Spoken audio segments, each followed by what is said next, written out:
हरे कृष्णा। तो आज के 7वें अध्याय में हम देखने वाले हैं कि भगवान का प्राकट्य हम कैसे महसूस कर सकते हैं। है ना।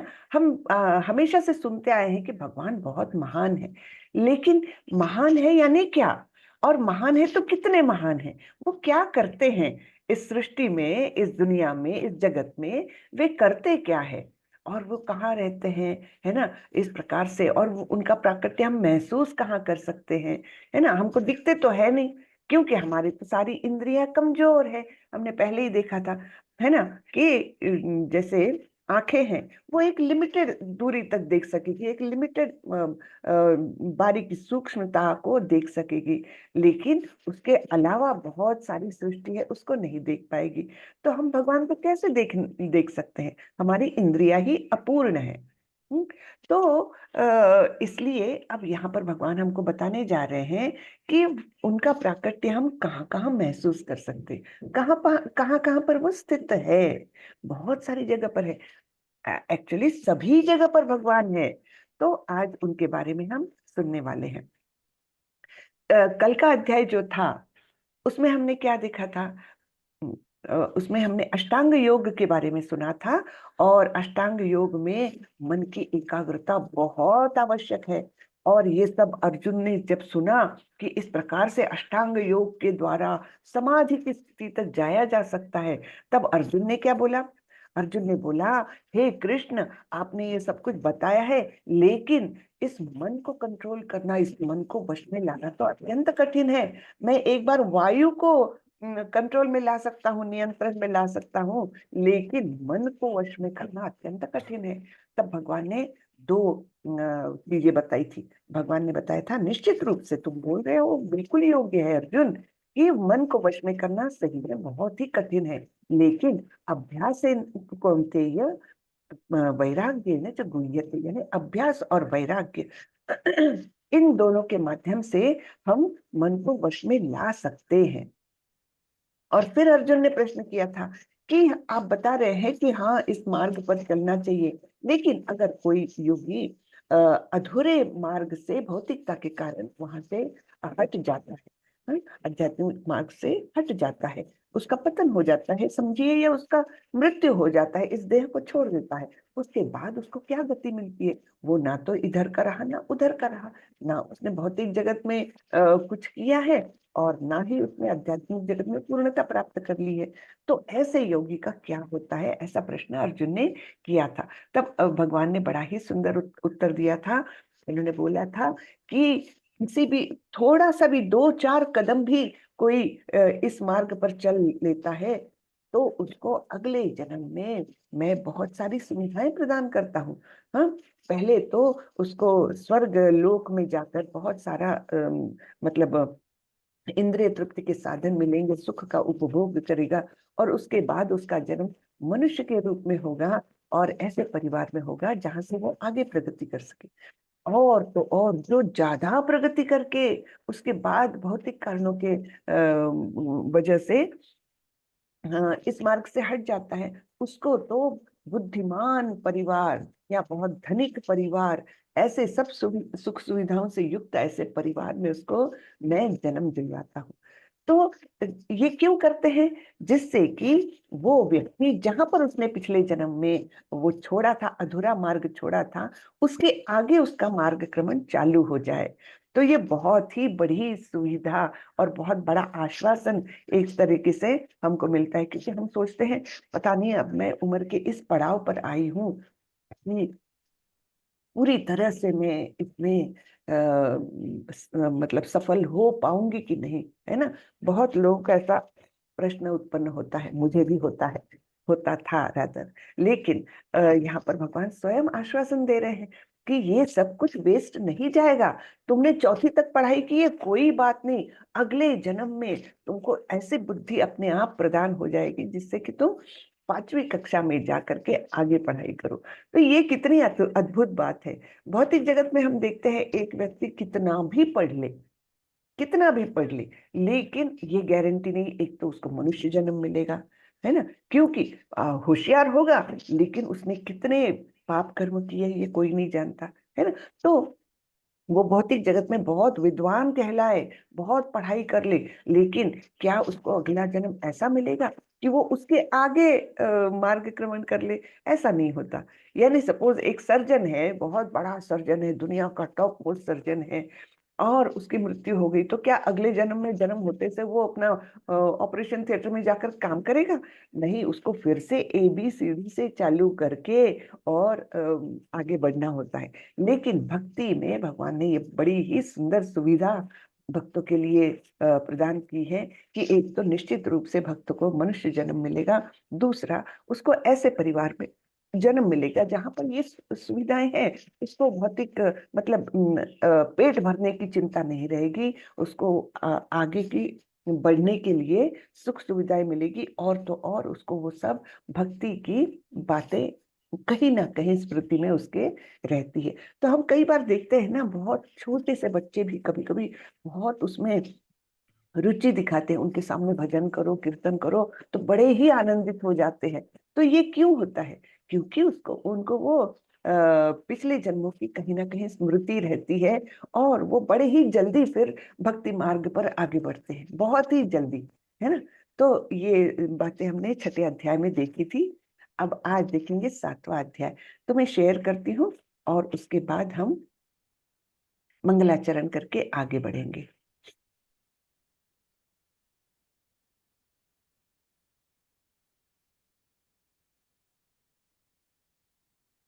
हरे कृष्णा।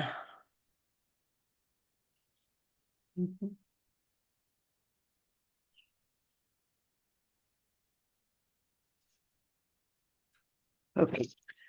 ओम नमो भगवते वासुदेवाय। ओम नमो भगवते वासुदेवाय। ओम नमो भगवते वासुदेवाय। ओम अज्ञानतिमिरान्धस्य ज्ञानाञ्जनशलाकया चक्षुरुन्मिलितं येन तस्मै श्रीगुरवे नमः। श्रीचैतन्यमनोभीष्टं स्थापितं येन भूतले स्वयं रूपः कदा मह्यं ददाति स्वपदान्तिकम्।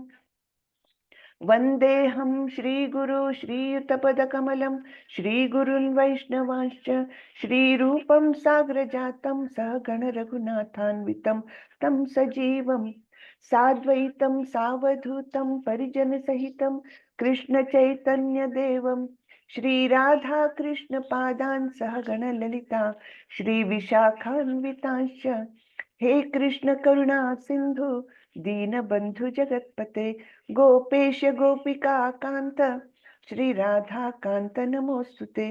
तप्त कांचन गौरांगी राधे वृंदावनेश्वरी वृषभानुसुते देवी प्रणमामि हरिप्रिये।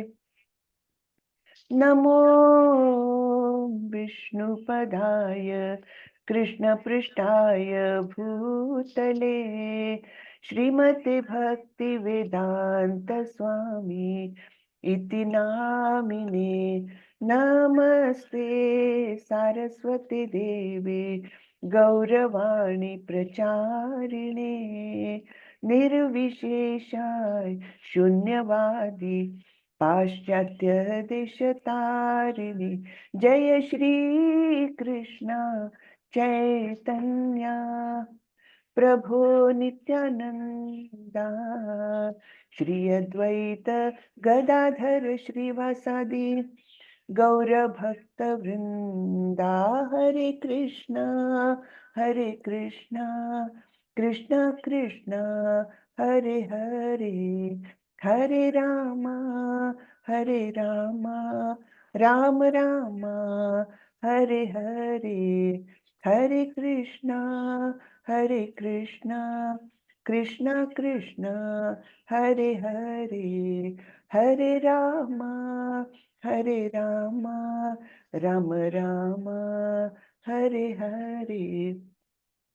हरे कृष्णा सभी को। हरे कृष्णा माता। हरे कृष्णा हरे कृष्णा। तो हम फिर से एक बार सारांश देख लेते हैं अध्याय 6 का। तो इसमें अष्टांग योग में आगे बढ़ने के बारे में भगवान ने विस्तार से बताया किस प्रकार बैठना है, किस प्रकार मन को स्थिर करना है, किस प्रकार श्वास पर ध्यान एकत्रित करना है, और इस प्रकार से समाधि तक यम नियम आसन प्राणायाम प्रत्याहार धारणा ध्यान और समाधि, ये 8 जो अंग है अष्टांग योग के, उनके बारे में भगवान ने बताया है यहाँ पर। हाँ, फिर मन पर यहाँ पर रहस्य स्थिता, यानी वो अंतिम स्थिति जो बताई है वहां पर, वहां तक मन पर नियंत्रण कैसे करे। अभ्यास तो कौन्तेय वैराग्येन च गुह्यते, है ना, कि अभ्यास के द्वारा और वैराग्य के द्वारा, विरक्ति के द्वारा हम मन पर नियंत्रण पा सकते हैं। विरक्ति क्यों? क्योंकि आसक्ति रहेगी तो हमारी इंद्रिय विषयों की ओर भागती रहेगी और हमको बहुत परेशान करेगी। तब उसके पीछे पीछे, इंद्रियों के पीछे मन भी भागता ही है। इसलिए विरक्ति ये एक आवश्यक गुण है मन पर नियंत्रण पाने के लिए, है ना। असफल योगी का गंतव्य क्या है वो हमने देखा कि किस प्रकार उनको मनुष्य जन्म मिलता है और ऐसे परिवार में मिलता है जहां से वे अपना आगे का मार्ग अपना सके। ठीक है, भक्ति योग सर्वोच्च योग, ये अंतिम बात बताई थी भगवान ने कि भक्ति ही सर्वोच्च है। किस प्रकार से हमने एक सीढ़ी देखी थी, है ना, जिसके सबसे निचले स्थान पर है कर्म योग, ज्ञान योग, फिर अष्टांग योग और सबसे ऊपर है भक्ति योग, जो भगवान के एकदम करीब है ना। तो भक्ति योग के माध्यम से ही हम भगवान को जान सकते हैं। सॉरी, इस प्रकार हमने देखा था, और ये भी देखा था योगी नाम अपनी सर्वेशा मद गतेन अंतरात्मना, है ना। और गोपियों का उदाहरण देखा था कि गोपियां किस प्रकार उनसे ऐसे रस में बंधी हुई है, माधुर्य रस में, और सबसे ऊंचे स्थान पर है भक्तों में। क्यों? क्योंकि उनकी कोई अपेक्षा ही नहीं रहती थी भगवान से, है ना, कि मुझे ये प्राप्त हो जाए, बिल्कुल नहीं। और दिन रात मन में केवल भगवान का स्मरण, सारी एक्शंस उनकी रहती थी। अगर वो अपने आप को मतलब श्रृंगार भी करती थी तो कृष्ण को प्रसन्न करने के लिए, खाना बनाती थी कृष्ण को पसंद आएगा इसलिए। इस प्रकार से हर एक्शन के पीछे कृष्ण को प्रसन्न करना, कृष्ण को आनंद देना, केवल यही हेतु उनका रहता था। और इसलिए उनको भगवान बोलते हैं सर्वोच्च योगी, है ना। अब आज हम देखने जा रहे हैं अध्याय 7वां, ज्ञान विज्ञान योग, यानी निरपेक्ष का ज्ञान। निरपेक्ष और सापेक्ष, है ना, दो चीजें होती है। तो आध्यात्मिक जगत में सब कुछ निरपेक्ष है, और यहाँ पर भौतिक जगत में हम देखते हैं सब कुछ सापेक्ष है। सापेक्ष यानी जहाँ पर हमको किसी चीज के आधार पर हम मतलब उसकी तुलना में हम बात करते हैं। ये चीज अच्छी है तो अच्छी है ना, कोई चीज से मन में कहीं ना कहीं रहता है इस दूसरी चीज से ये अच्छी है ना। तो लेकिन भगवान के घर में, भगवान के धाम में ऐसा नहीं है, निरपेक्ष, यानी इसकी तुलना किसी से हो नहीं सकती। जैसे हम सोचते हैं हमको कहीं जाना है, तो एक स्थान से उठ के हमको दूसरे स्थान तक जाना है, उसमें समय लगता है, उसमें श्रम लगते हैं। लेकिन आध्यात्मिक जगत में ऐसा नहीं है। बहुत सुंदर वर्णन आता है इसके बारे में कि कोई इच्छा मन में हो जाए तो वो है।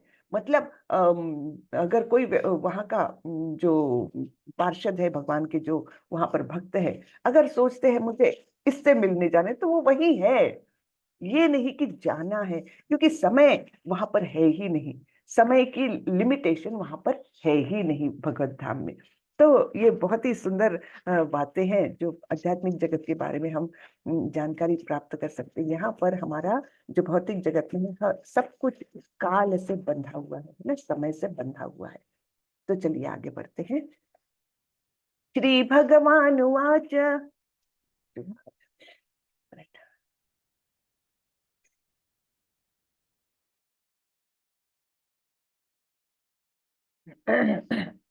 श्रीभगवानुवाच मय्यासक्तमनः पार्थ योगं युञ्जन्मदाश्रयः असंशयं समग्रं मां यथा ज्ञास्यसि तच्छृणु।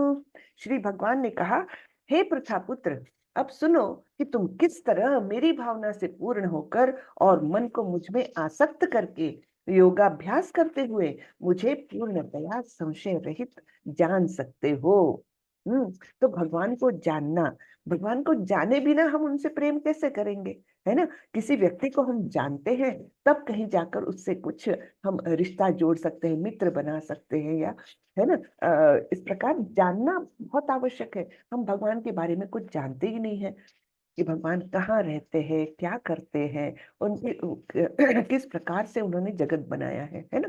तो इसलिए भगवान बोल रहे हैं, तुम किस तरह मेरी भावना से पूर्ण होकर और मन को मुझ में आसक्त करके योगाभ्यास करते हुए मुझे पूर्णतया संशय रहित जान सकते हो। तो तात्पर्य में श्रीला प्रभुपाद बोलते हैं, श्रीला प्रभुपाद की जय। भगवद गीता के इस 7वें अध्याय में कृष्ण भावनामृत की प्रकृति का विशद वर्णन हुआ है। कृष्ण समस्त ऐश्वर्यों से पूर्ण है और वे इन्हें किस प्रकार प्रकट करते हैं इसका वर्णन इसमें हुआ है। इसके अतिरिक्त इस अध्याय में इसका भी वर्णन है कि 4 प्रकार के भाग्यशाली व्यक्ति कृष्ण के प्रति आसक्त होते हैं और 4 प्रकार के भाग्यहीन व्यक्ति कृष्ण की शरण में कभी नहीं जाते। हम्म तो हम लोग निश्चित रूप से भाग्यशाली तो है, क्योंकि हम सवेरे सवेरे उठकर भगवान कृष्ण का दिया हुआ ये अद्भुत ज्ञान जो है उसको प्राप्त करने की कोशिश में है। तो निश्चित रूप से हमारे मन में कहीं ना कहीं श्रद्धा है और हम निश्चित रूप से भाग्यशाली तो है ही। तो हम अपने आप को कॉन्ग्रेचुलेट कर सकते हैं आज, है ना, कि चलिए हम भाग्यशाली हैं। जिनको भाग्यहीन कहा है उनमें तो हम नहीं है। तो आगे बढ़ते हैं। अब मैं तुमसे पूर्ण रूप से व्यावहारिक तथा दिव्य ज्ञान कहूंगा। इसे जान लेने पर तुमको जानने के लिए कुछ भी शेष नहीं होगा। तुम्हें जानने के लिए कुछ भी शेष नहीं रहेगा। तो ऐसा ज्ञान भगवान देने जा रहे हैं जिसको जान करके सारा ज्ञान प्राप्त है और कुछ भी जानने के लिए शेष नहीं है। मनुष्याणां सहस्रेषु कश्चिद् यतति सिद्धये यतताम् अपि सिद्धानां कश्चिन्मां वेत्ति तत्वतः।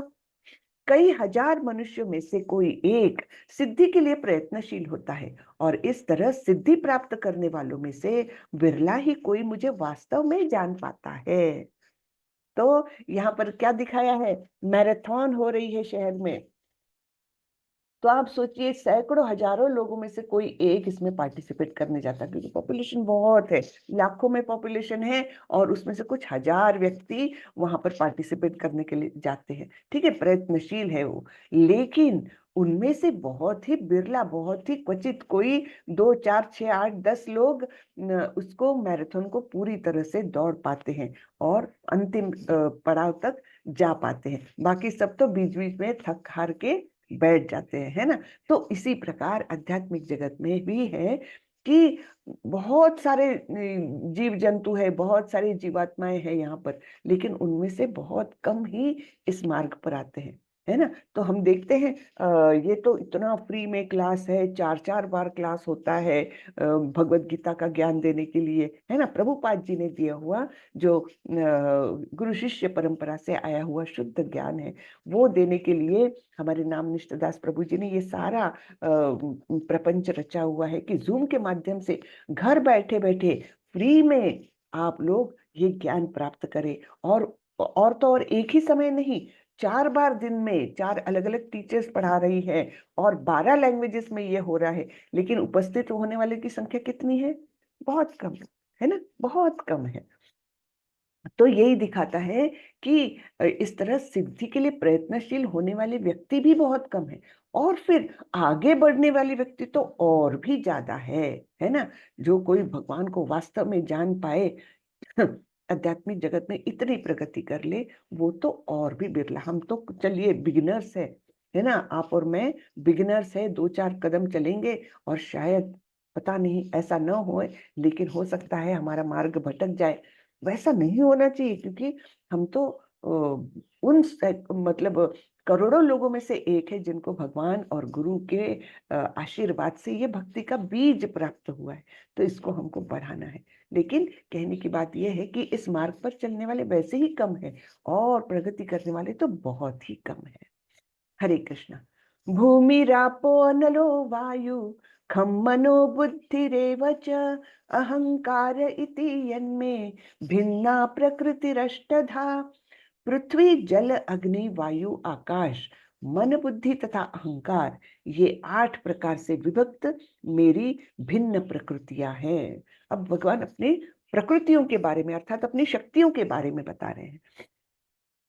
तो ये पहली शक्ति जिसके बारे में बता रहे हैं, इसको ये भिन्न प्रकृति कही जाती है या बहिरंगा शक्ति कही जाती है। हाँ, भगवान की मेन 3 शक्तियां हैं, प्रमुखतः 3 शक्तियां हैं। वैसे उनकी अनंत शक्तियां हैं, लेकिन प्रमुख अगर देखने जाए तो उनकी 3 शक्तियां हैं। एक बहिरंगा शक्ति, एक अंतरंगा शक्ति और तीसरी है तटस्था शक्ति। ठीक है। तो ये बहिरंगा शक्ति के बारे में भगवान बता रहे हैं कि ये मेरी भिन्न हो गई ऐसी प्रकृति है, ये मुझसे छटक गई है। और उसमें क्या क्या है? पृथ्वी जल अग्नि वायु आकाश, ये यानी पंच महाभूत है। और तो और मन बुद्धि और अहंकार, ये इस प्रकार से 8 चीजें भगवान गिना रहे हैं। फिर और आगे बता रहे हैं, हे महाबाहु अर्जुन, इनके अतिरिक्त मेरी एक अन्य पराशक्ति है जो उन जीवों से युक्त है जो इस भौतिक अपरा प्रकृति के साधनों का विदोहन कर रहे हैं। तो ये कौन जीव है? ये हम लोग हैं। हम सारे ही जीवात्मा, चाहे हम भौतिक जगत में रहे चाहे आध्यात्मिक जगत में रहे। लेकिन ये अभी बात कर रहे हैं भगवान हमारी, है ना। हम जो हमारी आत्मा जो है, ये भगवान के पराशक्ति से निर्मित है। परा यानी ही अंतरंगा शक्ति। तो हमारा अस्तित्व कैसा हुआ? हम अंदर से, हमारी आत्मा तो पराशक्ति से निर्मित है और हमारा जो कवर है, आवरण है, वो अपराशक्ति से निर्मित है ना। जो पंच महाभूत और मन बुद्धि अहंकार, इन चीजों से बना हुआ हमारा ये बाहरी आवरण है। अब अंदर से कुछ और बाहर से कुछ और, है ना। इस प्रकार का हमारा ये अस्तित्व है। और इसीलिए हमारा क्या होता है, ये भौतिक जगत में हमारा एक प्रकार से कलह चालू रहता है, क्योंकि हम वास्तविक यहाँ के हैं ही नहीं। तो हमारी असंगति होती है इन सब चीजों से, और इसलिए हम दुख पाते हैं। तो यहाँ पर जो बताया है कि हम जो सारे ही जीव है, वो इस भौतिक प्रकृति के जो साधन है, भगवान ने क्या क्या दिया, अग्नि जल वायु पृथ्वी आकाश, इन सबों से निर्मित सारी भौतिक सृष्टि है। उसमें से जो जो साधन मिलते हैं, जल नदियां देती है तो हम जल पीते हैं, अन्न देती है पृथ्वी तो हम अन्न खाते हैं, है ना। सारी सृष्टि के जो जो चीजें हैं, उसके साधनों को हम भोगते हैं, विदोहन करते हैं, यानी उनको हम उपभोग में लाते हैं। तो हम तो है पराशक्ति और वापर रहे हैं अपराशक्ति। ठीक है।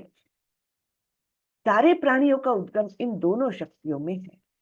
सारे जीव जंतु ले लीजिए आप, सबके अंदर क्या है, एक आत्मा है और उसका एक आवरण है जो मतलब अपराशक्ति से निर्मित है, बाहर का आवरण, और अंदर जो है वो पराशक्ति से निर्मित आत्मा है। इस जगत में जो कुछ भी भौतिक तथा आध्यात्मिक है, उसकी उत्पत्ति तथा प्रलय मुझे ही जानो।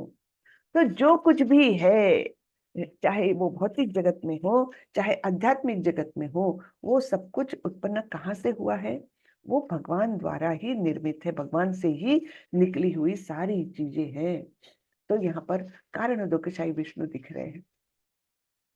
कारण उदकशाही विष्णु जो पहले पुरुषावतार है भगवान के, तो उसमें बहुत टेक्निकलिटीज है, मैं डीप में नहीं जाऊंगी, क्योंकि भगवान के पहले प्रथम अंश होते हैं बलदेव। फिर बलदेव चतुर्व्यूह निर्माण करते हैं, और उसके बाद नारायण, नारायण के बाद ये कारणोदकशाही विष्णु, गर्भोदकशाही विष्णु और क्षीरोदकशाही विष्णु। इस प्रकार से बहुत सारा वो स्टडी करने का मटेरियल है। ये अभी अपने लिए आवश्यक नहीं है। जब आप लोग लेवल 3 4 5 में जाओगे, तब ये सब आपको पढ़ने को मिलेगा और बड़ा ही आनंद आएगा।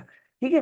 तो यहाँ पर ये कारणोदकशायी विष्णु है, जिनके श्वास और शरीर के रंध्रों से जो हवा निकलती है, उससे करोड़ों करोड़ ब्रह्मांड निर्माण होते हैं, असंख्य ब्रह्मांड निर्माण होते हैं। और हर ब्रह्मांड के अंदर गर्भोदक सागर में गर्भोदकशाही विष्णु विराजमान है, जिनके चरण लक्ष्मी जी हमेशा दबाती रहती है। ठीक है, और शेष नाग पर ये आसीन है, लेटे हुए है, और इस प्रकार लेटे हुए उनकी नाभि से जो कमल की डंडी निकलती है, और ऊपर ब्रह्मा जी कमल के फूल पर आसीन है। उस डंडी में सारे ही लोक है, उस ब्रह्मांड के अंदर। तो इस प्रकार हमारे ब्रह्मांड में भी बहुत सारे लोक है ना। बहुत सारे सारे सॉरी, लोक तो 3 है, लेकिन उनके अनगिनत प्लैनेट्स हैं।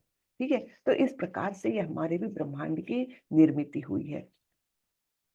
तो उसके सबों की उत्पत्ति और प्रलय, उत्पत्ति उनके श्वास के छोड़ देने से होती है, और विनाश प्रलय कब होता है, जब वे पूरी सांस अपने अंदर ले लेते हैं तब। हे धनंजय, मुझसे श्रेष्ठ कोई सत्य नहीं है। जिस प्रकार मोती धागे में गूंथे रहते हैं, उसी प्रकार सब कुछ मुझ पर ही आश्रित है। तो हम देखते हैं कोई मोती की माला है, तो हमको दिखने के लिए तो केवल मोती दिख रहे हैं, लेकिन उसके अंदर से जो धागा जा रहा है, वो सारे मोतियों को जकड़े हुए हैं एक साथ, और इसलिए वो माला निर्माण हुई है। अगर उस धागे को ही निकाल ले हम, या धागा टूट जाता है, तब क्या हो जाता है, सारे मोती बिखर जाते हैं, यानी उस हार का अस्तित्व ही नहीं रहता, मोती के हार का अस्तित्व ही नहीं रहता, सब बिखर जाते हैं।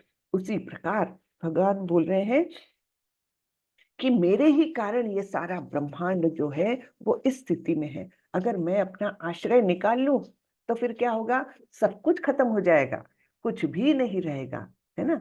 तो ये हमको इस बात से पता चलता है। ये बड़ी ही सुंदर उपमा दी हुई है कि जिस प्रकार मोती धागे से गूंथे रहते हैं और धागे पर आश्रित रहते हैं, उसी प्रकार सारा जगत मुझ पर आश्रित है। फिर अब भगवान छोटी छोटी बातों में हम कहाँ पर उनका अस्तित्व महसूस कर सकते हैं, इसके बारे में हमको बता रहे हैं।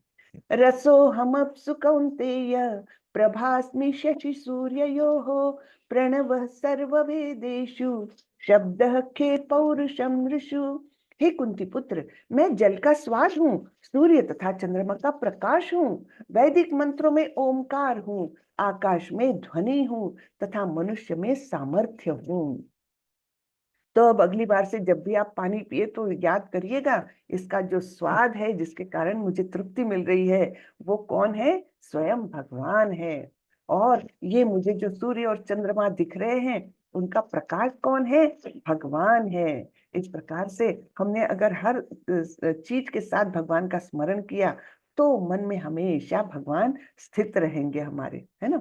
तो इस प्रकार से ये हर एक चीज में बताया है भगवान ने। वैदिक मंत्रों में ओंकार, आकाश में ध्वनि, मनुष्य में सामर्थ्य। अब ऐसी बहुत सारी बातें गिनाई है भगवान ने, तो उसका एक समरी हम यहाँ पर देख लेते हैं। जैसे पानी में स्वाद है, वे चांद सूरज की रोशनी है, वैदिक मंत्रों में ओंकार है, आकाश में ध्वनि है, आदमी की योग्यता है, पृथ्वी का सुगंध है, आग की तपिश है। अब आप इमेजिन करिए, आग है और उसमें गर्मी नहीं है, तो फिर क्या है, आग ही नहीं है, वो उसको आग कहेंगे ही नहीं। तो इस प्रकार जो अस्तित्व है, वो जिस पर डिपेंड करता है, वो भगवान है। आग की तपिश, सारे जीवों की जिंदगी, सभी तपस्वियों की तपस्या, सभी अस्तित्व का मूल बीज। अगर ये मूल बीज ही नहीं रहे, तो किसी का भी अस्तित्व ही नहीं रहेगा। बुद्धिमानों की बुद्धि, सभी शक्तिशाली पुरुषों का कौशल, और जो बलवान है उनकी शक्ति, और धार्मिक सिद्धांतों की जो विपरीत नहीं है, ऐसा सेक्स लाइफ, ये भी भगवान ही है। लेकिन दिया क्या है, धार्मिक सिद्धांतों के विपरीत नहीं है, यानी जो विवाह बाह्य संबंध वगैरह है, उसमें भगवान नहीं है, लेकिन हाँ, जो नियम के अनुसार है, उसमें भगवान है। तुम जान लो कि मेरी शक्ति द्वारा सारे गुण प्रकट होते हैं, चाहे वे सतोगुण हो, रजोगुण हो या तमोगुण। एक प्रकार से मैं सब कुछ हूँ किंतु हूँ स्वतंत्र। मैं एक मैं प्रकृति के गुणों के अधीन नहीं हूँ, अपितु वे मेरे अधीन हैं। तो यहाँ पर बताया है, देखिए भगवान ऊपर है और उनसे निर्मित ये तीनों गुण हैं। प्रकृति ही पूरी तरह से उनसे निर्मित है, तो प्रकृति के गुण भी जो है वो उनके नियंत्रण में है। और हमारी स्थिति क्या है? हम तो यहाँ पर है भौतिक जगत में, और ये तीनों गुण, गुण यानी संस्कृत में रस्सी होता है। तो इस प्रकार से ये तीन प्रकार की रस्सियां हमको बांधती है और हमको नचाती है, जैसे कठपुतली को नचाया जाता है। ठीक है ना? तो ये हम हैं, हमारे ऊपर यानी हमको नियंत्रण में रखने वाली ये तीन गुणों वाली है प्रकृति, और उनके ऊपर उन सबको नियंत्रण में रखने वाले भगवान स्वयं है। तो जब तक हम इस बंधन से निकलेंगे नहीं, तीनों गुणों के बंधन से निकलेंगे नहीं, तब तक हम भगवत धाम नहीं जा सकते, है ना? जब गुणों का प्रभाव हम पर से पूरी तरह से छूट जाएगा, गुणातीत हो जाएंगे, तब कहीं जाकर हम भगवत धाम जा सकते हैं। तो गुणातीत किस प्रकार होना है, इसके बारे में भी आगे के अध्यायों में भगवान ने ज्ञान दिया है। तो तुम जान लो कि मेरी शक्ति द्वारा सारे गुण प्रकट होते हैं, चाहे वे सतोगुण हो, रजोगुण हो या तमोगुण। एक प्रकार से मैं सब कुछ हूँ किंतु हूँ स्वतंत्र। मैं प्रकृति के गुणों के अधीन नहीं हूँ, अपितु वे मेरे अधीन है। तीन गुणों अर्थात सतो, रजो तथा तमो के द्वारा मोहग्रस्त यह सारा संसार मुझ गुणातीत तथा अविनाशी को नहीं जानता। हम तो अपने ही भौतिक कार्यों में उलझे रहते हैं। अरे मुझे ये अच्छा लगता है, अरे मुझे ये अच्छा नहीं लगता, अरे उसने मेरे साथ ऐसी बात कर ली, अरे मुझे वो नौकरी मिलनी चाहिए थी, है ना? हमेशा कुछ ना कुछ अतृप्ति रहती है, और मतलब फल की अपेक्षा रहती है, और उसमें द्वंद्व भी रहते हैं, है ना? द्वंद्व से हम मोहित होते रहते हैं। द्वंद्व यानी जीवन के अपोजिट्स। तो इस प्रकार ये जो हम मोहग्रस्त होकर के हमारा जीवन बिताते हैं, इसलिए हम भगवान को नहीं जान पाते।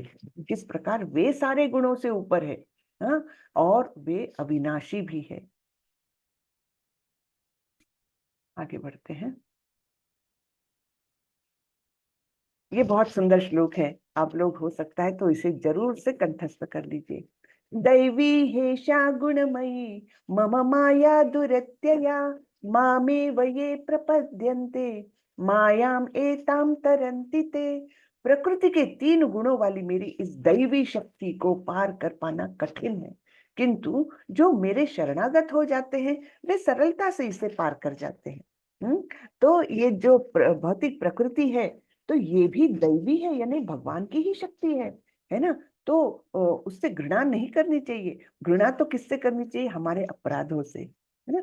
तो जो भौतिक जगत की शक्ति है, उसको पार करना, जिसको हम भवसागर बोलते हैं, उस भवसागर को पार करना अत्यंत कठिन है।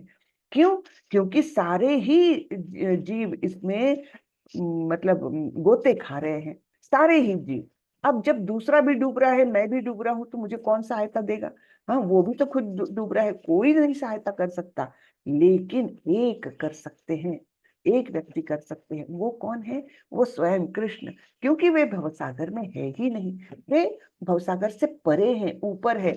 जैसे कि कोई डूबने वाला व्यक्ति है, समुद्र में डूब रहा है, आजू बाजू में कुछ भी नहीं है, तब उसको बचाने वाला कौन हो सकता है? कोई हेलीकॉप्टर से आकर के उसका रेस्क्यू करे तब।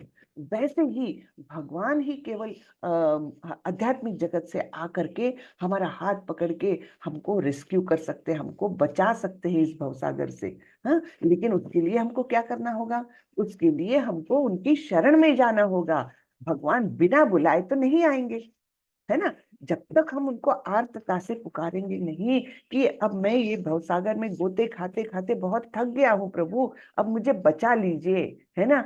आप ही केवल मेरे पालनहार है, आप ही मुझे बचा सकते हैं। इस प्रकार से जब तक हम शरणागत नहीं होंगे भगवान से, तो वे क्यों आएंगे? हाँ, लेकिन जब शरणागत हो जाते हैं, पूर्णतः शरण ले लेते हैं, तब वे आते हैं और हमको इस भवसागर से पार कर ले जाते हैं। तो ये कितनी सुंदर बात बताई है यहाँ पर, भगवान ने स्वयं बताई है कि इस प्रकार से मैं आता हूँ, लेकिन उसके लिए जो मेरे शरणागत है। शरणागत होने की विधि का भी शास्त्र में बड़ा सुंदर वर्णन है।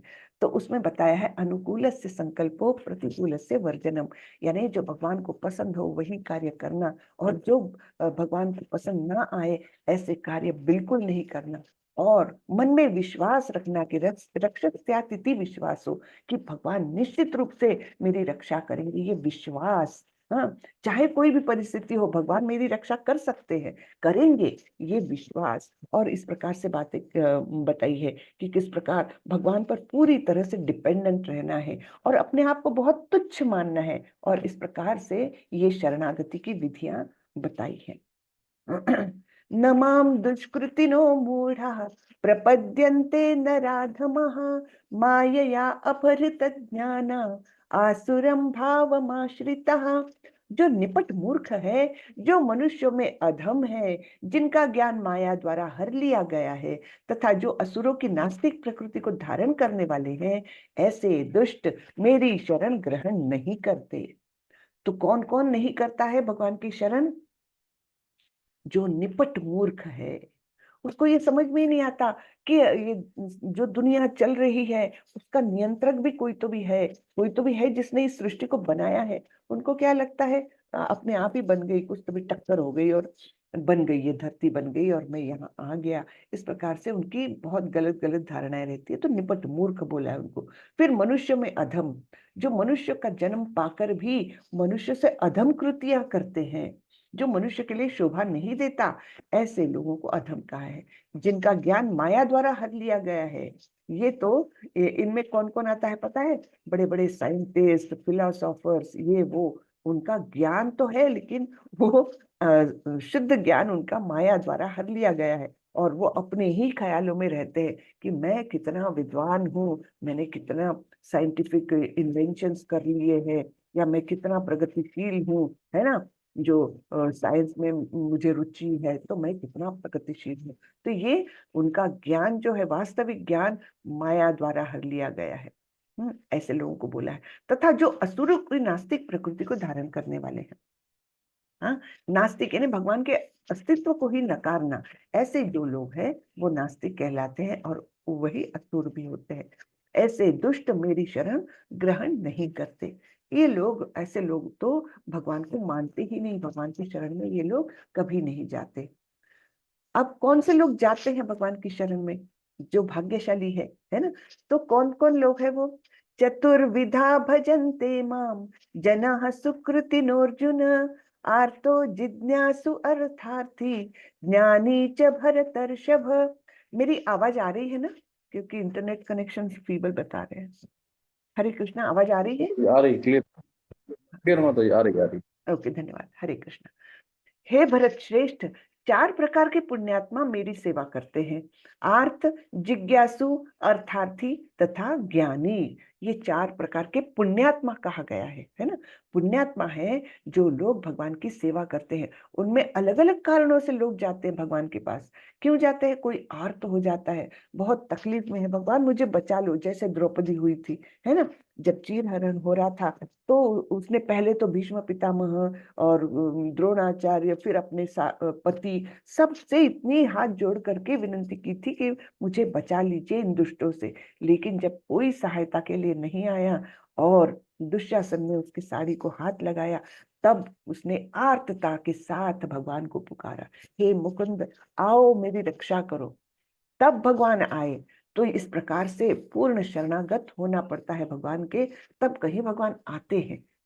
हम आधे अधूरे मन से करेंगे भगवान आ जाए तो अच्छा है, नहीं तो फिर ये व्यक्ति मेरी सहायता कर देगा, ये तो बिल्कुल भगवान का अपमान हुआ, है ना। ऐसे समय में भगवान तो कभी आएंगे ही नहीं, निश्चित रूप से नहीं आएंगे। लेकिन जब हम पूर्णतः शरण ले लेते हैं और भगवान के सिवाय कोई आश्रय नहीं, ये जब दृढ़ता पूर्वक हमारे मन में आता है, तब भगवान आते हैं। हाँ, तो फिर और दूसरी कैटेगरी कौन सी है? जिज्ञासु, जिनको जिज्ञासा है भगवान के बारे में जानने की, कि क्या है भगवान, कहाँ रहते, क्या करते हैं, मेरा उनका संबंध क्या है। ये जब जिज्ञासाएं अंदर आ जाएगी, उसको जिज्ञासु कहते हैं। अर्थार्थी, जिसको पैसे की आवश्यकता है, हम्म कि अभी पैसे की ऐसी अवस्था है, धन की ऐसी अवस्था है कि मुझे सहायता की अत्यंत आवश्यकता है। ऐसे व्यक्ति भी भगवान की शरण में जाते हैं और ज्ञानी भी जाते हैं। यानी उन्होंने वेदों के माध्यम से या शास्त्रों के माध्यम से ज्ञान तो अर्जित किया है, लेकिन अभी तक भक्त नहीं बने हैं। तो ऐसे ज्ञानी भी भगवान की सेवा करते हैं कि क्या है ये भगवान का अस्तित्व कैसा है, इस प्रकार से जो उनको पता है लेकिन भगवान का और अपना संबंध बना नहीं पा रहे हैं। ऐसे ज्ञानी भी भगवान की सेवा करते हैं। इन लोगों की चार श्रेणियां हैं। वे जो पीड़ित है, वे जिन्हें धन की आवश्यकता है, वे जिन्हें जिज्ञासा है, और वे जिन्हें परम सत्य का ज्ञान है। ये चारे लोग विभिन्न परिस्थितियों में परमेश्वर की भक्ति करते रहते हैं। शुद्ध भक्ति निष्काम होती है और उसमें किसी लाभ की आकांक्षा नहीं रहती। अब यहाँ पर ये सारे हैं, तो ये भक्ति क्यों कर रहे हैं? क्योंकि उनकी परिस्थिति उनको कंपेल कर रही है ना। तो यानी एक प्रकार से सकाम है ये, कि इस मेरी जिज्ञासा की पूर्ति हो जाए, इसलिए भगवान के पास जा रहे हैं। इस मेरे मुझे धन की आपूर्ति हो जाए, इसलिए भगवान के पास जा रहे। तो वो शुद्ध भक्ति नहीं कहलाती। भक्ति तो है, वो पुण्यात्मा है, सेवा कर रहे हैं, लेकिन फिर भी वो शुद्ध भक्त नहीं हुए। शुद्ध भक्ति कैसी होती है? निष्काम, यानी भगवान से कुछ भी प्राप्त करने की अपेक्षा ही नहीं है, इच्छा ही नहीं है, बस केवल भगवान की सेवा करने की इच्छा मन में है। तो वो शुद्ध भक्त कहलाते हैं, और उनको किसी भी लाभ की इच्छा नहीं है उस सेवा करने से। ठीक है, तो हमने देखा कि क्या किस प्रकार से चार प्रकार के सुकृति कहा गया है, पुण्यात्मा कहा गया है।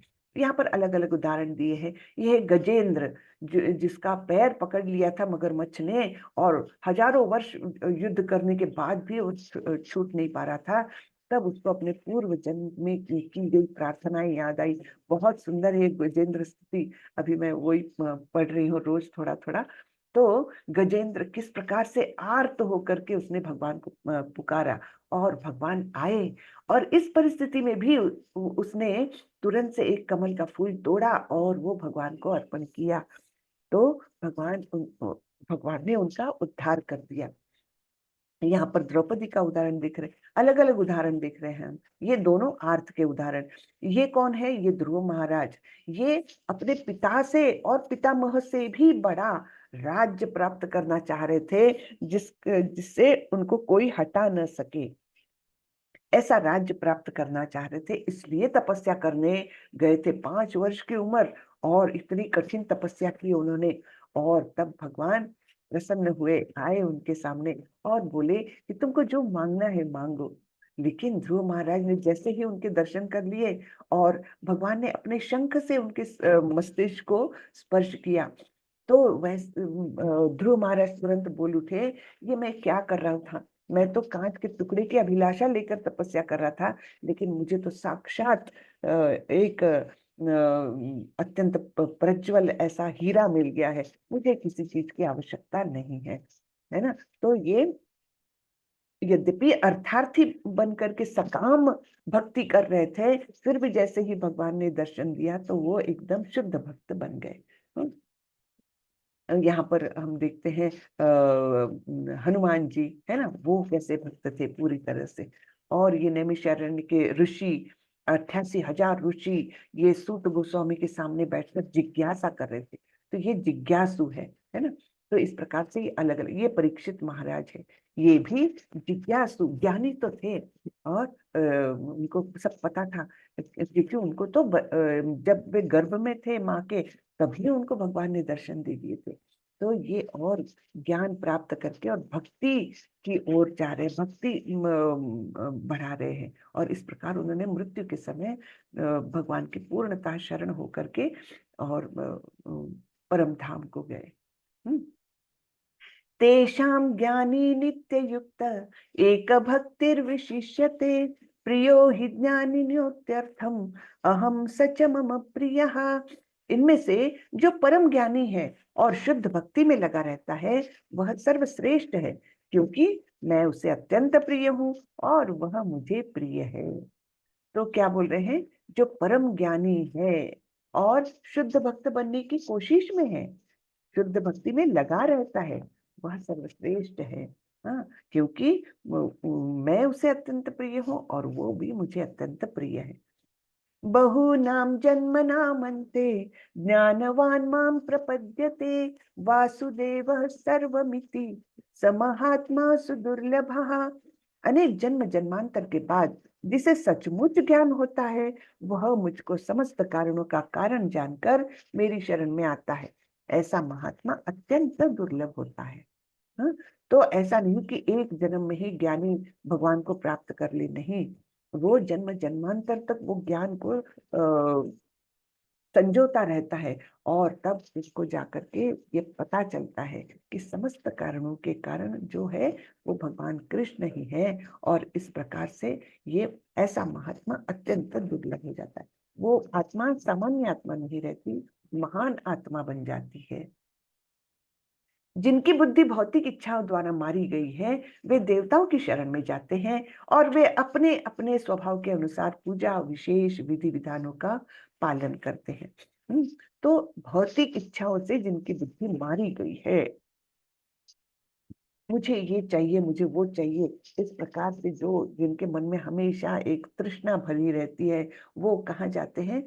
देवताओं की शरण में। क्योंकि देवता लोग जल्दी से उसका फल देते हैं। हाँ, उनको ये नहीं पता कि देवताओं द्वारा जो हमको प्रदत्त हो रहा है, वो वास्तविक कृष्ण ने ही दिया हुआ है। उनकी बुद्धि उतनी नहीं रहती, इसलिए यहाँ बताया कि बुद्धि उनकी मारी गई है भौतिक इच्छाओं के द्वारा। ऐसे लोग देवताओं की पूजा वगैरह करते हैं। यहाँ पर देख रहे हैं हम, जो सतोगुणी व्यक्ति है वो देवताओं की पूजा कर रहे हैं। ये रजोगुणी व्यक्ति है, उसको उसके असीम इच्छाएं तृष्णा रहती है, तो वो क्या करता है, कभी कभी वो बड़े नेताओं की या कभी कभी तो फिल्म एक्टर्स की, ऐसे जो भी स्थान में उससे ऊंचे हैं, उनकी पूजा में लग जाता है ना। तो ये रजोगुणी हुए। और तमोगुणी लोग क्या करते हैं, ये तो तांत्रिक मांत्रिक कुछ कुछ ये कर करके और भूत प्रेतों की पूजा करते हैं। ठीक है, तो ये अलग अलग प्रकार के गुणों से जो लोग प्रभावित है, उनके बारे में बताया। फिर भगवान यहाँ क्या बोल रहे हैं, मैं प्रत्येक जीव के हृदय में परमात्मा स्वरूप स्थित हूँ। जैसे ही कोई किसी देवता की पूजा करने की इच्छा करता है, मैं उसकी श्रद्धा को स्थिर करता हूँ, जिससे वह उसी विशेष देवता की भक्ति कर सके। तो ये देखिए, है ना, भगवान ये नहीं बता रहे हैं कि तुम गलत मार्ग पर जा रहे हो, नहीं बताते भगवान। क्योंकि जब तक हमारा शुद्धिकरण नहीं होगा, तब तक भगवान हमसे वो नहीं करेंगे। और यहाँ कर क्या रहे हैं, तुम देवताओं के पास जाना चाह रहे हो, ठीक है, तुम्हारी श्रद्धा को स्थिर कर देते हैं, और फिर वो उसी विशेष देवता की भक्ति करने में लग जाता है ना। हम देखते कोई, मैं तो गणपति का भक्त हूँ, मैं तो शिव जी का भक्त हूँ, तो ये भगवान ही उनकी भक्ति को श्रद्धा को स्थिर करने वाले हैं। हाँ, कि हाँ हाँ, शिव जी के पूजा करने से ही सब कुछ मिलेगा। वास्तविक देने वाले कौन है, वो ही है श्री कृष्ण, और कोई नहीं है। हाँ, ऐसी श्रद्धा से समन्वित वह देवता विशेष की पूजा करने का प्रयत्न करता है और अपनी इच्छा की पूर्ति करता है। किंतु वास्तविकता तो यह है कि ये सारे लाभ केवल मेरे द्वारा प्रदत्त है।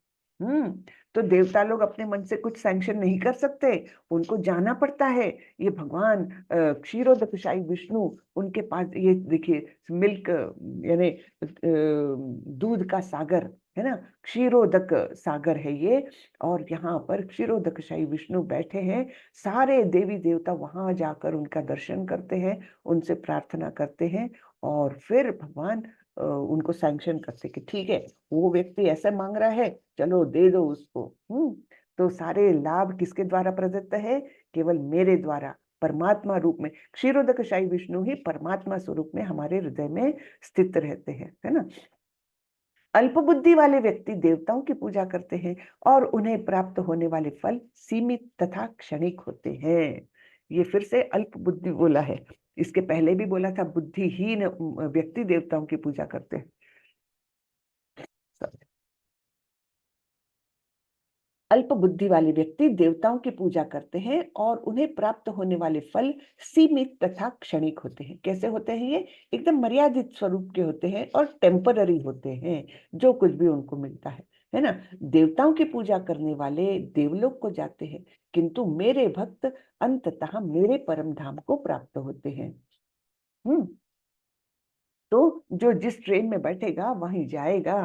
तो इस प्रकार जो देवताओं की पूजा करते हैं वो देवताओं के पास जाते हैं, और जो भगवान की पूजा करते हैं वे भगवान के परम धाम को जाते हैं। बुद्धिहीन मनुष्य मुझको ठीक से ना जानने के कारण सोचते हैं कि मैं यानी भगवान पहले निराकार था और अब मैंने इस स्वरूप को धारण किया है। वे अपने अल्प ज्ञान के कारण मेरी अविनाशी तथा सर्वोच्च प्रकृति को नहीं जान पाते। हम्म। तो जो बुद्धिहीन मनुष्य है वो क्या सोचते हैं, पहले तो भगवान निराकार थे, यानी भगवान के स्वरूप को कैसे मानते हैं वे, निराकार। हम तो देहधारी है और भगवान निराकार है, ऐसे मानते हैं वो लोग।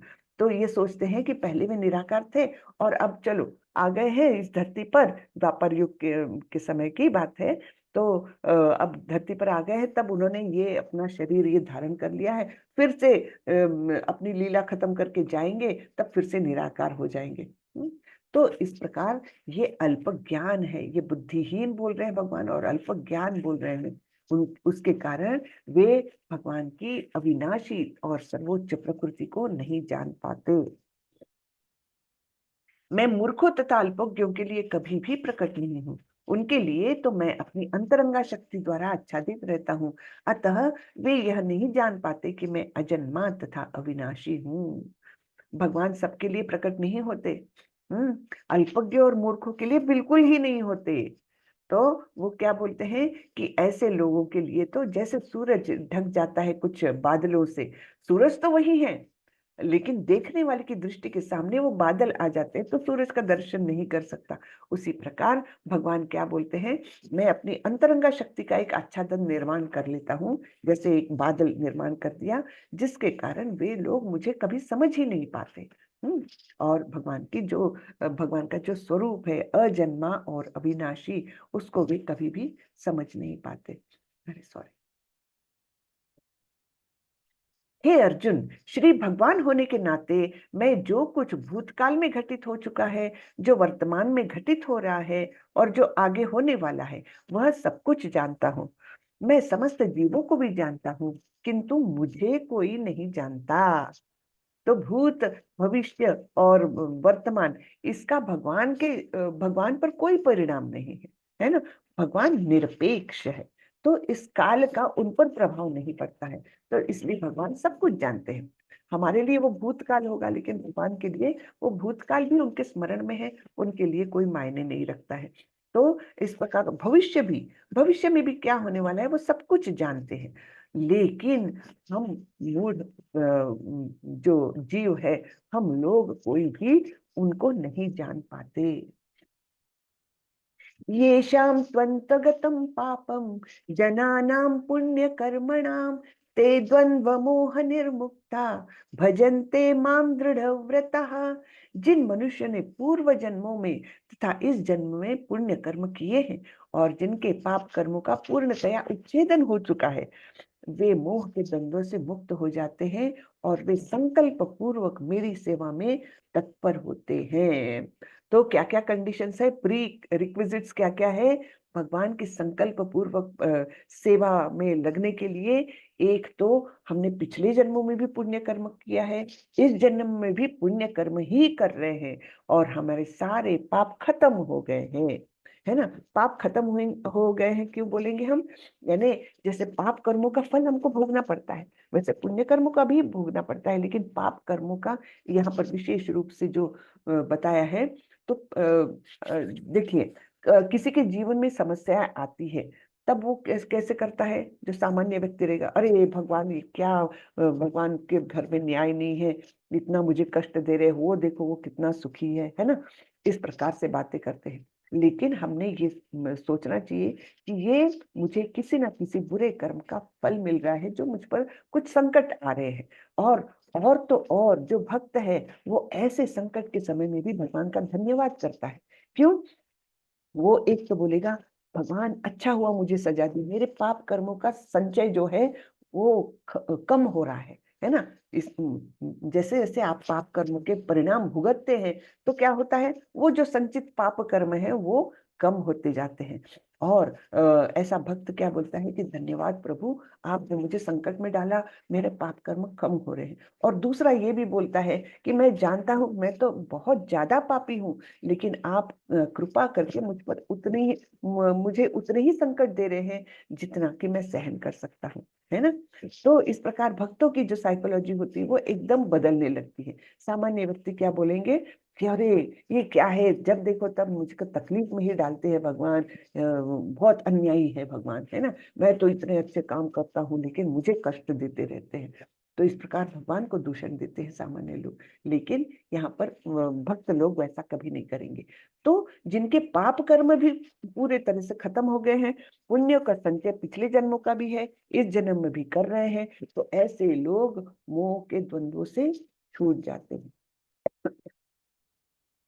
और ऐसे लोग फिर संकल्प पूर्वक, दृढ़ता पूर्वक भगवान की सेवा में तत्पर हो जाते हैं। साधिभूताधिदैवं मां साधियज्ञञ्च ये विदुः प्रयाण कालेऽपि च मां ते विदुर्युक्त चेतसः। जो मुझ परमेश्वर को मेरी पूर्ण चेतना में रहकर मुझे जगत का, देवताओं का तथा समस्त यज्ञ विधियों का नियामक जानते हैं, वे अपनी मृत्यु के समय भी मुझ भगवान को जान और समझ सकते हैं। तो मृत्यु के समय, अब ये मृत्यु के समय क्यों जानना आवश्यक है, ये हम अगले 8वें अध्याय में जानने वाले हैं। विस्तार से बताया है वहां पर। तो मृत्यु के समय, क्योंकि उस समय बहुत कष्ट रहता है शरीर में, इतना कष्ट रहता है, कहा गया है कि 60,000 बिच्छू काटते हैं एक साथ, तब जो पीड़ा होती है वैसी पीड़ा हमको मृत्यु के समय मिलती है। तो वैसी पीड़ा है ये, जब आत्मा हमारा शरीर त्याग करके निकलता है। तो ऐसे समय में अगर भगवान को हम स्मरण में रख सके तो कितनी बड़ी बात है ये। और ये कौन कर सकता है, जो मुझ परमेश्वर को मेरी पूर्ण चेतना में रहकर और जगत का, देवताओं का तथा समस्त यज्ञ विधियों का नियामक जानते हैं, वे ही अंत काल में मेरा स्मरण कर सकते हैं, मुझे जान और समझ सकते हैं। ठीक है। तो यह प्रभुपाद जी बता रहे हैं, श्रीला प्रभुपाद की जय। यह 7वां अध्याय विशेष रूप से बताता है कि कोई किस प्रकार से पूर्णतया कृष्ण भावना भावित हो सकता है।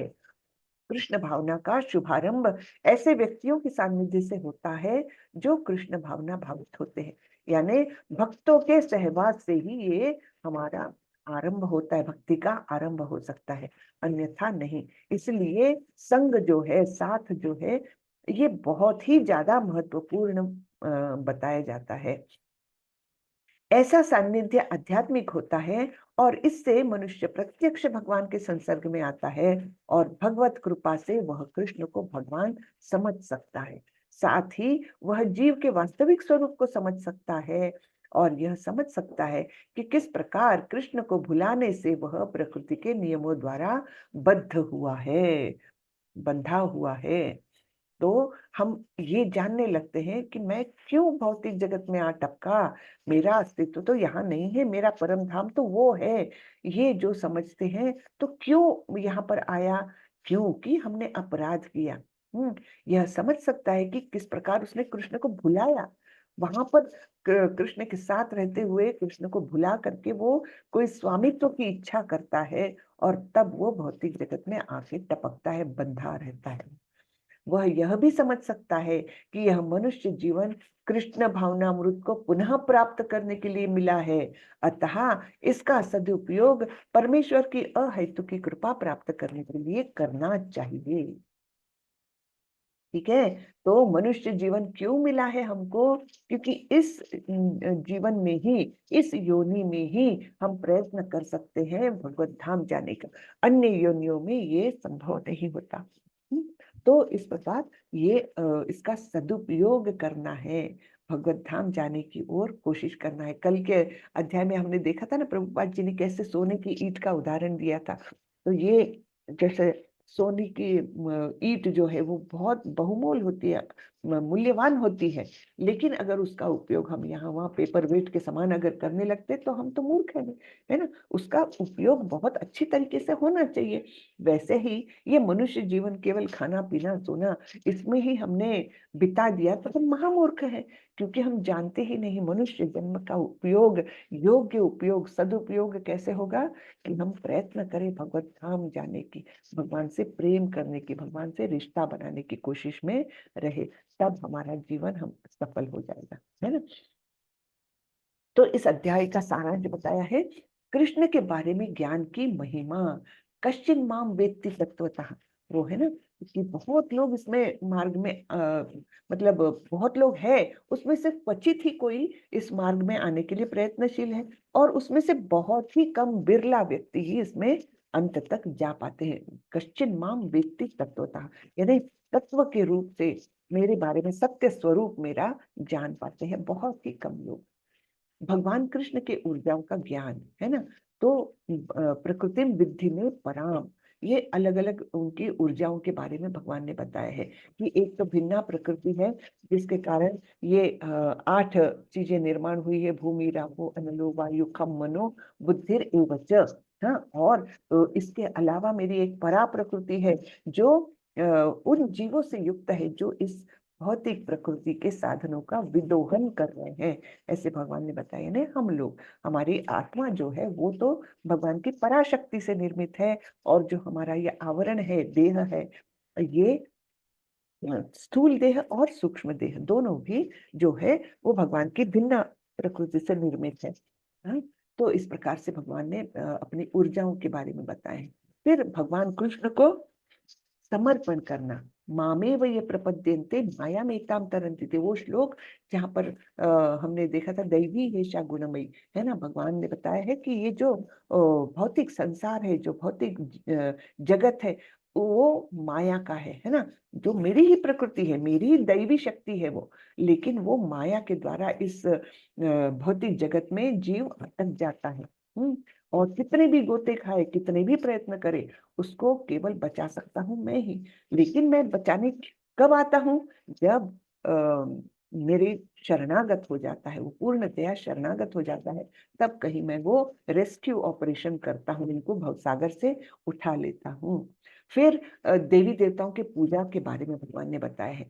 ये बुद्धिहीन लोग देवी देवताओं की पूजा करने जाते हैं, और तो और भगवान परमात्मा स्वरूप में हमारे अंदर है, और वो करते क्या है, जब किसी की इच्छा होती कि चलो मैं वो बुधवार का उपवास करके ही देखता हूँ, हो सकता है मेरी लॉटरी लग जाए ऐसे जिसके मन में ऐसी इच्छाएं निर्माण होती, तो भगवान क्या करते हैं, उस श्रद्धा को और स्ट्रांग बनाते हैं, और वो वाकई में उस देवी देवता की पूजा में लग जाता है। लेकिन भगवान बोलते हैं कि जो कुछ उसको मिलता है, उसका परिणाम, जो फल मिलता है, वो एक्चुअली मैं ही देता हूँ, मैं ही सैंक्शन करता हूँ। और तो और ये जो देवी देवताओं द्वारा द्वारा दिया हुआ फल है, वो टेम्पररी है, सीमित है, मर्यादित स्वरूप का है, और टेम्पररी है।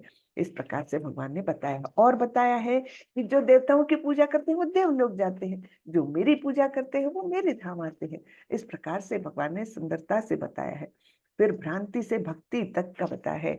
इच्छा द्वेष समुत्थेन द्वंद्व मोहेन भारत, तो जिनके पुण्य कर्मों का संचय पिछले जन्मों का भी है, इस जन्म में भी पुण्य कर्म कर रहे हैं, और जिनके पाप सारे धुल गए हैं, खत्म हो गए हैं पाप, तो ऐसे लोग मोह के प्रभाव से निकल जाते हैं, गुणातीत होने लगते हैं, और इस तरह वे परम धाम को प्राप्त करते हैं, है ना। इच्छा द्वेष ये जो द्वंद्व है जीवन के, उससे वे मुक्त हो जाते हैं। हरे कृष्णा, हरे हरे कृष्ण, बहुत सुंदर माता जी। हरे कृष्ण माता जी। हरे कृष्ण, हरे कृष्णा। जी बताइए कैसा लगा आज का अध्याय, सभी लोग बताएं। बहुत अच्छा माता जी। बहुत सुंदर माता जी। जी जी, बहुत सुंदर अध्याय है, बहुत सुंदर बातें बहुत अच्छा बताई। था माता जी, बहुत अच्छा था माता जी। जी, हरे कृष्णा। समझदार है। हरे हरे कृष्ण कृष्ण माता जी, माता जी। दंडवत हरे प्रणाम कृष्ण, माता जी। धन्यवाद, प्रणाम। किसी का कुछ प्रश्न हो तो पूछ सकते हैं। दंडवत प्रणाम माता जी। एक प्रश्न था जी कि प्रभु। हम वर्तमान काल में भगवान को क्यों नहीं जान सकते हैं? क्या हम वर्तमान काल में भगवान को क्यों नहीं जान सकते इस समय? वर्तमान काल में क्यों नहीं जान सकते? क्योंकि हम हमारे अंदर इतने कल्मश भरे हुए हैं, इतने पाप कर्मों का संचय है हमारे पास। मन में तो ऐसे कल्मश है, क्या क्या है, काम क्रोध लोभ मोह मद मत्सर, कितना सारा संचय है ये हमारे अंदर। तो वो आईना अगर इतना धूल से भरा है तो हम उसके अंदर जो परमात्मा को हम देख सकते हैं, वो कैसे देखेंगे जब तक ये धूल नहीं हटेगी तब तक, है ना।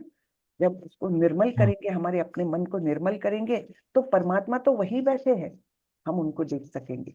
हाँ, लेकिन ये हमारे इस सब ये जो कल्मश है ना, वो हमको देखने नहीं देते, भगवान को समझने नहीं देते। हरे कृष्णा। ए भाटिया प्रभु जी, हरे कृष्णा। हरे कृष्णा माता जी। हरे। आपने बोला कि भगवान को जानना, हम जानते हैं भगवान को, मतलब भगवान को जानने की कोशिश करते हैं। तो जब हम किसी को जानते हैं तो हम कुछ बोलते हैं, वो फिर बोलते हैं, तो वो कम्युनिकेशन कैसे होता है? देखिए, हम तो उनके बारे में थोड़ा पढ़ के, थोड़ा सा ज्ञान प्राप्त करके समझने लग गए, लेकिन वो क्यों रिस्पॉन्ड करेंगे? जब तक हमारे पास ये कल्मशों की पोटली भरी है तब तक वो रिस्पॉन्ड नहीं करेंगे। जब हम बिल्कुल निर्मल हो जाएंगे, शुद्ध हो जाएंगे, तब कहीं जाकर ये कम्युनिकेशन बनता है। भक्तों के साथ भगवान का संवाद होता है, प्रभुपाद जी के साथ होता था।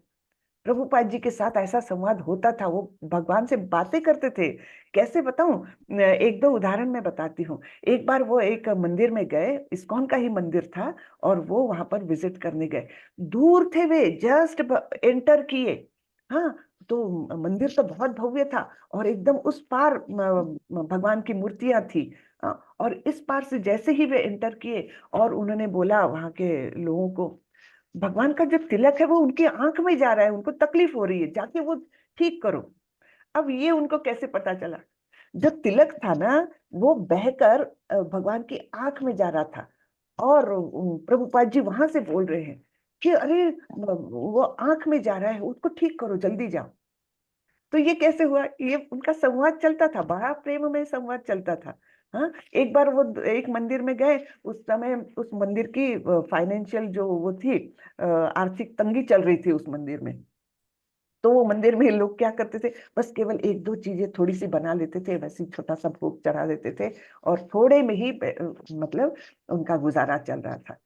तो प्रभुपाद जी आए ऐसे ही दूर से ही, बोले मेरे कृष्ण जरा दुबले लग रहे हैं मुझे, उनको खाना नहीं दे रहे हो तुम लोग, ठीक से भोग नहीं चढ़ा रहे हो। तो ये मतलब ये ऐसी अद्भुत बातें उनके बारे में, जो और किसी को भी ये मालूम नहीं था, वो एकदम सीक्रेट रखा गया है था कि इस मंदिर की आमदनी जो ठीक नहीं चल रही है, और बहुत कम में लोग कैसे तो गुजारा कर रहे हैं। ये किसी को, बाहरी लोगों को, मतलब वो मंदिर के जो लिमिटेड लोग थे उनके बाहर किसी को भी नहीं मालूम था, और प्रभुपाद जी आते से ये बोले।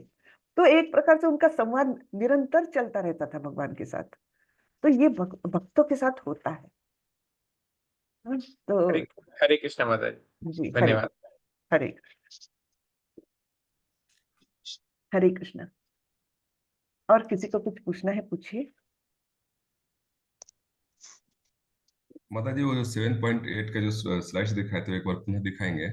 जी जी, दिखाते भगवान तेल का स्वाद है वगैरह। किसका? अच्छा। 7.8 में। ओके ओके, दिखाते हो।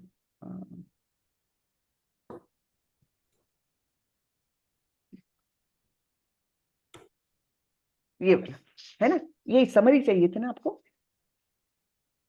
जी माता जी। जी। तो यहाँ पर ये सब चीजों के बारे में क्योंकि बहुत विस्तार से बताया है, तो उतने श्लोक तो हम कवर नहीं कर सकते, इसलिए ये समरी हमने ली हुई है। तो पानी का स्वाद, चांद सूरज की रोशनी, वैदिक मंत्रों का ओमकार, और आकाश में ध्वनि, व्यक्तियों में, आदमियों में योग्यता, हमारी जो कुछ योग्यता है वो भगवान है। हाँ, हम अगर योग्य है तो वो भगवान के अस्तित्व के कारण है, भगवान हमको सहायता कर रहे हैं। इसलिए पृथ्वी की सुगंध, सारे ही परफ्यूम्स की बेसिक चीज क्या है? जो पृथ्वी का सुगंध है, वो बेस रहता है हर परफ्यूम का। आग की तपिश, फिर सारे ही जीवों की जिंदगी, सभी तपस्वियों की तपस्या, सभी अस्तित्व का मूल बीज, जो कुछ भी है, पेड़ पौधे हैं, उसका मूल बीज जो है वो भगवान है। हम जीवित है यहाँ पर, तो हमारा मूल बीज जो भगवान है, हाँ, तो इस प्रकार सभी चीजों का अस्तित्व जो है उसका मूल बीज भगवान का है, क्योंकि सभी कुछ भगवान से उत्पन्न है, चाहे वो भौतिक जगत में हो चाहे वो आध्यात्मिक जगत में हो, हर चीज भगवान से ही उद्भूत है। ये हम 10वें अध्याय में और अच्छे से देखने वाले हैं कि वहां पर कैसे भगवान बताते हैं, अहम सर्वस्य प्रभुवो मत्तः सर्वम प्रवर्तते।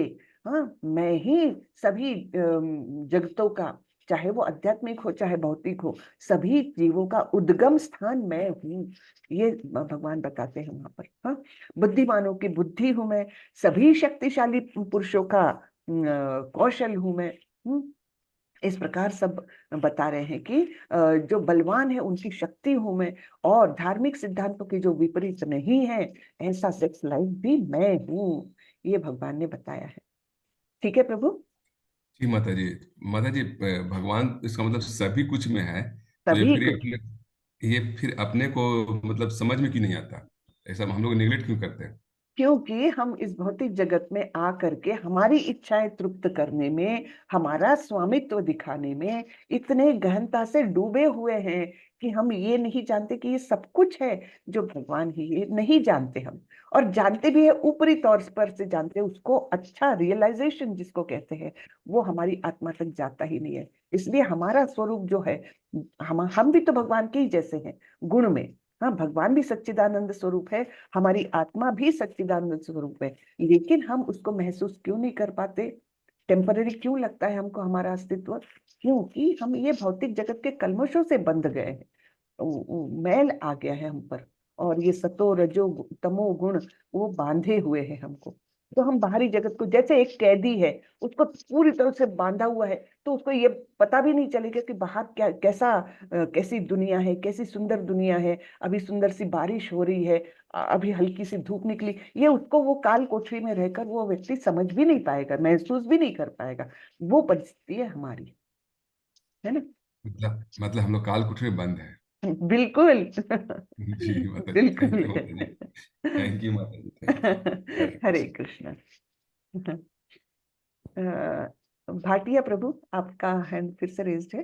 हाँ हाँ माता जी, मैं इसी जो अमरिंदर जी ने बात की तो उसी को आगे थोड़ा लेते हुए, जी तो आदमी का शॉर्ट टर्म टारगेट क्या होना चाहिए, क्योंकि हम लोग एकदम तो वहां तक नहीं पहुंच सकते। तो हमारा टारगेट क्या होना चाहिए कि भाई जिससे जैसे स्टेप्स बोले हैं अगर हम, तो हम पहले ये चीज कर सकते हैं फिर दूसरी ये चीज कर सकते हैं, जो कि हम अपनी सिंपल लाइफ में प्रैक्टिकली कर सकते हैं उस स्टेप्स को अचीव करने के लिए, जो कि एक फाइनल गोल होता है। अगर उस पर आप बताएं तो अच्छा रहेगा। जी जी। देखिए, भक्ति का हरे कृष्ण। अंतिम गोल है प्रेम भक्ति, है ना। तो उसके 9 स्टेप्स दिए गए हैं। सबसे पहला है श्रद्धा। हाँ, श्रद्धा, भगवान पर श्रद्धा रहे तब हम कहीं जाकर उनके बारे में सुनने के लिए आते हैं, है ना। सुनना जानना ये क्रियाएं तब चालू होती, श्रद्धा। फिर साधु संग, भजन क्रिया, अनर्थ निवृत्ति, ऐसी स्टेप से मैं एक एक बताती हूँ। तो पहली श्रद्धा, आदौ श्रद्धा, फिर साधु संग, तब हम साधुओं के पास अर्थात भक्तों के पास जाते हैं और उनका संग करते हैं। साधु संग यानी उनके संपर्क में रहेंगे तब हमारी भक्ति में वृद्धि होगी। संग बहुत ही इंपॉर्टेंट है। हाँ, फिर तीसरी स्टेप है भजन क्रिया। जब उनसे सुनेंगे हम भक्तों से, तब हम भजन क्रिया में जाएंगे। भजन क्रिया यानी नाम जप कीर्तन, है ना, ये भजन क्रिया में हम लगेंगे। और फिर चौथी स्टेप आती है बहुत ही इंपॉर्टेंट, वो है अनर्थ निवृत्ति। चौथी स्टेप है ये, ठीक है। अब ये अनर्थ निवृत्ति की स्टेज ऐसी है जो काफी समय लेती है, बहुत समय लेती है। अनर्थ जैसे जैसे हम जप करते हैं वैसे वैसे वो हमारे कलमश धुलते हैं, लेकिन उसको निकलने में टाइम लगता है। अनर्थ निवृत्ति, एक बार अनर्थ निवृत्ति हो गई तो उसके बाद निष्ठा, फिर हमारी दृढ़ता से निष्ठा बन जाती है भगवान पर। एक मिनट में फिर से बताती हूँ। श्रद्धा, साधु संगा, भजन क्रिया, अनर्थ निवृत्ति, निष्ठा। हाँ, निष्ठा, दृढ़ता पूर्वक हम भगवान पर विश्वास करने लगते हैं। निष्ठा के बाद रुचि, उसमें हमको आनंद आने लगता है, रुचि। हाँ, रुचि उसमें बढ़ती है। रुचि यानी क्या बोलते हैं, हमको अच्छा लगने लगता है वो सब कुछ। हाँ, रुचि के बाद एक मिनट, रुचि के बाद आसक्ति, उसके बारे में हम आसक्त होते कि भगवान के ही बारे में सुनना, भगवान के ही बारे में पढ़ना, भगवान के ही बारे में सोचना, सब कुछ उसमें आसक्त हो जाते हैं हम, है ना। फिर आसक्ति, ये हुई 7वीं स्टेप, आसक्ति भाव, और फिर प्रेम, ये 9वीं स्टेप है प्रेम की। बहुत रेयरली कोई जाता है वहां तक, लेकिन ये सारी स्टेप्स है भक्ति की। फिर से मैं बताती हूँ, श्रद्धा, साधु संगा, भजन क्रिया, अनर्थ निवृत्ति। अनर्थ निवृत्ति के बाद निष्ठा, रुचि, आसक्ति, भाव और प्रेम। ये 9 स्टेजेस है भक्ति को आगे बढ़ाने के। तो हर स्टेज पर हमको प्रयत्न करना पड़ता है। एक बार अनर्थ निवृत्ति हो गई, हम पूरी तरह से शुद्ध हो गए, तब आगे की स्टेप्स लगे तो फास्ट होती है। लेकिन अनर्थ निवृत्ति तक जाना, ये यानी एक स्टीप जो हिल होती है उसको चढ़ने के समान है। क्योंकि क्या होता है कि सब हम पोटली बांधे हुए हैं, हमारे कर्मों की पोटली है, हमारी इच्छाओं की पोटली है, इतना बड़ा बोझा लेकर हम वो क्लाइम कर रहे हैं हिल को। हाँ, लेकिन जब अनर्थ निवृत्ति हो जाती है, सब बोझा हमारा हट गया, उसके बाद हम आराम से आगे बढ़ सकते हैं। ठीक है ना। तो ऐसा वर्णन आता है शास्त्रों में। तो ये 9 स्टेप है। कृष्ण माता जी, हरे कृष्ण माता जी, बहुत अच्छा बताया आप। हरे कृष्णा। तो ऐसा है, बहुत सुंदर मार्ग है ये, लेकिन आसान तो नहीं है, आसान नहीं है, थोड़ी दृढ़ता मन में रहना पड़ता है तो माता सुंदर। जी एक बार लिखा जी प्रभु। आपने अभी जो 9 पॉइंट बताया वो एक बार और बताइए। जी देखिए, सबसे पहले श्रद्धा व्हाट्सएप पे उस पे भेज दिया, मैसेज में मैंने भेज दिया माता जी। भेज दिए हैं। अच्छा देखिए, हाँ, मैसेज में हमारे सुशील प्रभु एकदम फटाफट भेज देते हैं। देखिए मैसेज में देख लीजिए। मैं नहीं देख पा रही हूँ। ये माता जी मुझे। मिल गया ना, उसको कॉपी पेस्ट कर हाँ, लीजिए। धन्यवाद। जी, हरे कृष्णा। हरे कृष्ण, धन्यवाद प्रणाम। दंडवत प्रणाम प्रभु। चलिए, तो आज का सेशन यही खत्म करें। हाँ, चलिए। कृष्ण माता जी। जी हरे माता जी, हरे कृष्ण, दंडवत प्रणाम माता जी। दंडवत प्रणाम। वाञ्छा कल्पतरुभ्यश्च कृपा सिन्धुभ्यैव च पतितानां पावनेभ्यो वैष्णवेभ्यो नमो नमः। अनंत कोटि वैष्णव वृंद की जय, श्रीला प्रभुपाद की जय। हरे कृष्ण। हरे हरे कृष्ण। कृष्ण। हरे कृष्ण माता जी। हरे कृष्ण। हरे कृष्ण। हरे कृष्ण। अभी सभी लोग क्विज कर रहे हैं ना, क्विज तो ओपन हो गया है, तो सभी हाँ लोग माता जी, क्विज क्विज करें। कर रहा हूँ माता जी। जी, अब और माता जी, जब भी करिए। जैसे से क्लास होगा वैसे से करने का कि एडवांस में करने का? एडवांस भी कर सकते हैं अगर आपको जमता है तो। ओके माता। हाँ, ऐसे कोई दिक्कत नहीं है, लेकिन क्लास के साथ जाएंगे तो आप समझ करके कर सकते हैं। हाँ, जी जी माता कोई जी। दिक्कत नहीं। और दूसरा, जप करिए, सभी लोग जप करिए। एक माला 8-9 मिनट, उससे ज्यादा नहीं, 8-9 मिनट कृष्ण को दीजिए बस। हाँ, सभी लोग करें, जरूर करें। हरे कृष्णा।